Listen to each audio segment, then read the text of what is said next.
কাজ হয়ে গেছে। এখন ভাতগুলো খাওয়াতে পারলেই পুরো প্ল্যান সাকসেস আমার। তারপরে সব সম্পত্তির মালিক আমি হব, আমার বয়ফ্রেন্ড নিয়ে রাজত্ব করবে এই বাসায়। এতদিন আমাকে অনেক জ্বালিয়েছিস, আজকে এই খাওয়া হবে তোর জীবনের শেষ খাওয়া।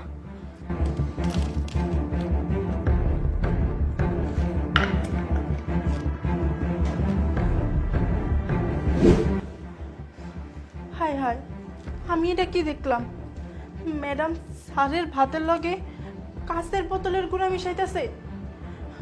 না না, এই ভাত কিছুতেই স্যারে খাইতে দেওয়া যাইব না।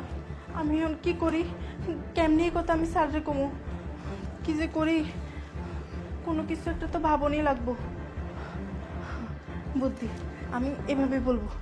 যাই। এই কই তুমি? তোমার খাবার রেডি, খেতে আসো। এই তো আসতেছি। কই খাবার রেডি? হ্যাঁ, তোমার